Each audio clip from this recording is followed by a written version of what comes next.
Buenas noches, bienvenidos a una nueva edición de La Bitácora, el programa de tertulia Debate de Popular Televisión Galicia.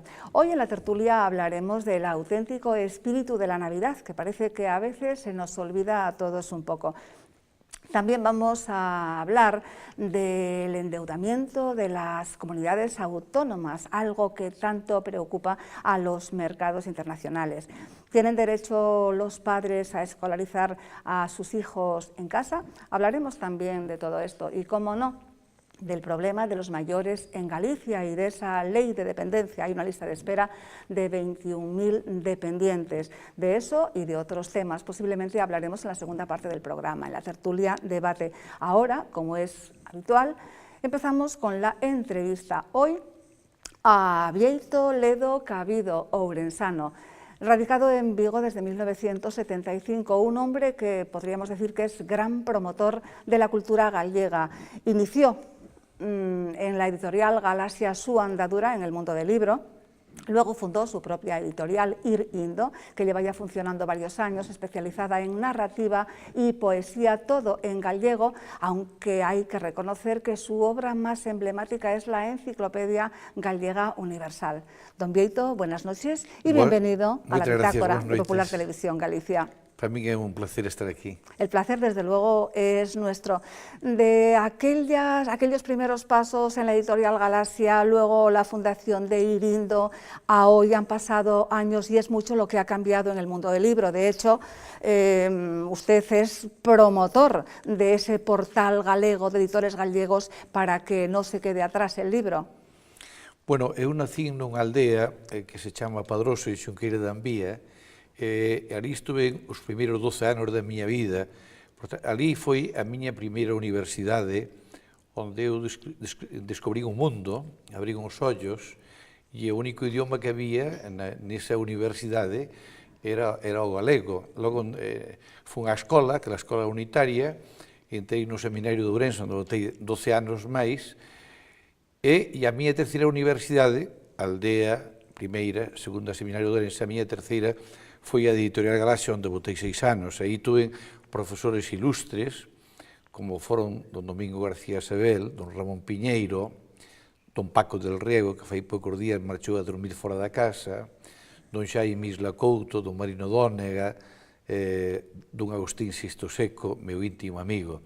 E precisamente, e sin duda ninguna, por esa impronta e esa experiencia que tuve con aqueles vellos sabios do galeguismo que tiñan unha cultura europea, eu, ao marcharme dali no ano 85, en Galaxia botei 6 anos, marchei ferido, marchei cunha especie de dependencia do libro, porque penso que o libro é aquela cousa que máis nos axuda a humanizarnos, a querernos. O libro enséñanos a falar, a convivir. Por tanto, o libro ten algo de misterio que eu, ao intentar fundar o meu proxecto de Ir Indo, a cultura galega faltaballe, por así dicirlo, a catedral. A catedral no libro, na escritura, é sempre unha enciclopedia universal. Galicia non tiña unha enciclopedia galega universal. E eu, ao marchar en Madrid, marchei co afán de facer ese universo mundo que coas nosas palabras e desde a nosa perspectiva nos víramos o mundo. Non é igual para un galego falar de Cuba ou da Argentina que para un inglés ou para un francés, porque eles non foron emigrantes. Ao falar de Cuba, nesa entrada, ten que ter un apartado que poña os galegos en Cuba ou os galegos en Argentina. Enciclopedia que además podemos consultar ahora a través de Internet.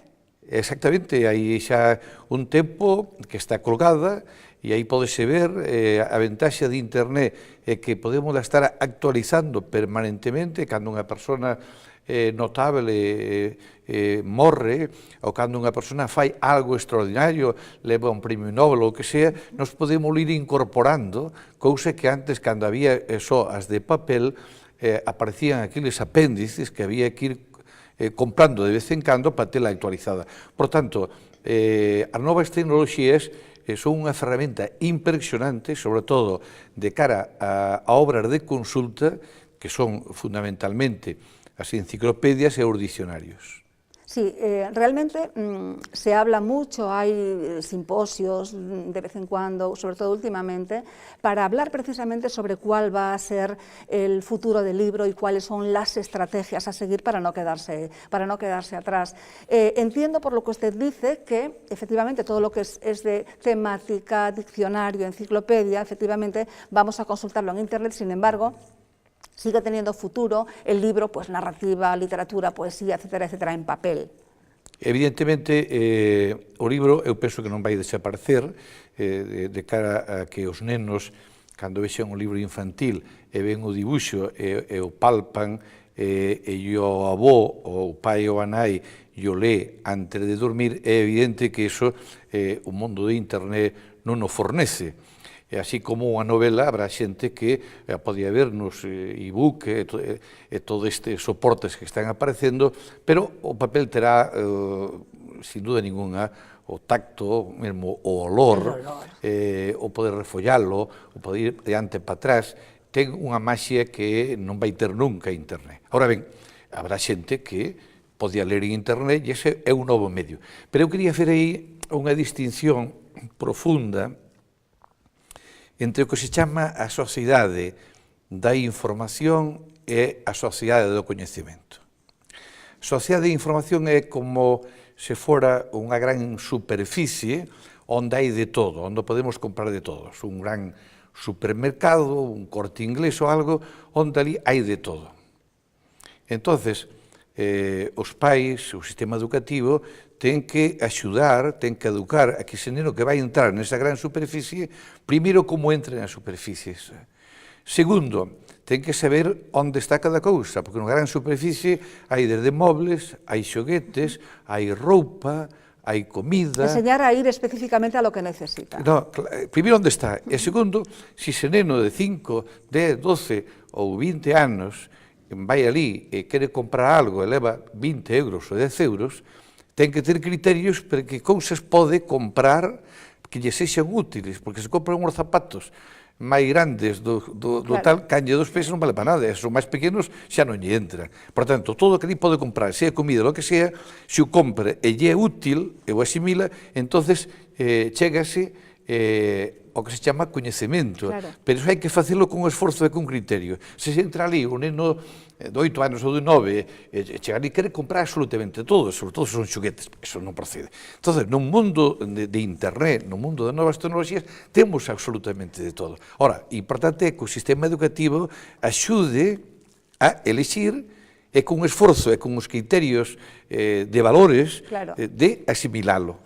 Eso tenemos que hacerlo extensible a los mayores, o neno de 40, de 50, de 60, porque realmente entramos en internet y muchas veces no sabemos ser selectivos e ir realmente a aquello que necesitamos. Sí, permíteme que ahora complete ese exemplo, que son exemplos e, por tanto, son imaxes para comprender o concepto que temos deso. Eu, cando era neno de 8 ou 10 anos, o meu supermercado, é dicir, o meu centro de información, a miña sociedade da información, era unha taberna que había ao lado da miña aldea, a 800 metros, que estaba a igrexa, e nesa taberna pois había de todo, había telas onde a miña nai compraba un mandil, había ferretería, compraba o viño, e de vez en cando a miña nai mandaba a ir por un cuarterón de pimento ou un cuarterón de café, por eso as tendas chamábanse tendas de ultramarinos, porque eses produtos viñan de ultramar. Por tanto, a miña capacidade de elección ali non existía, iba a tiro fixo, e ali eu compraba tamén a pizarra e o pizarrín, ali compraba o silabario, a xente que non está vendo sabe o que era eso, e ali compraba logo despois a enciclopedia Álvarez ou a enciclopedia Edelvives, co que eu, nese pequeno territorio, eu tiña toda a información. Ora, iso cambiou completamente. Por tanto, iso é bo, iso é magnífico, é extraordinario, pero establezamos criterios de selección para asimilar o que é útil, o que é bo, para facerlo parte de nós mesmos. Ardua tarea esa. Sí, me recordó, sus palabras me recordaron a una entrevista que le hacían hace muy poquito a Alberto Núñez Feijóo, presidente de la Xunta, y él decía que había atendido en la tienda de su abuela, donde vendían así un poco también de todo, que decía que era o Corte Inglés dos Peares. Me hizo gracia porque efectivamente aquí en Galicia, pues en cada pueblo es o bien o Felipe o a casa de no sé quién, que sí que venden absolutamente de todo. ¿Tenían ustedes preparado un corrector? Porque, bueno, usted fala moi ben galego, pero usted no aprendió el galego de niño de Xunqueira de Ambía en Orense, pero no el gallego normativizado a la hora de escribirlo. Entonces, ese problema lo tienen muchos gallegos. Sí, pero ustedes tenían un corrector con 400 palabras para que los que no hemos aprendido el gallego o el gallego normativizado podamos consultarlo. Nós temos un corrector en galego en proba, pero os nosos televidentes teñen que saber que nós temos un dicionario tamén en internet que se entra por digalego.com. Este dicionario ten 65.000 entradas.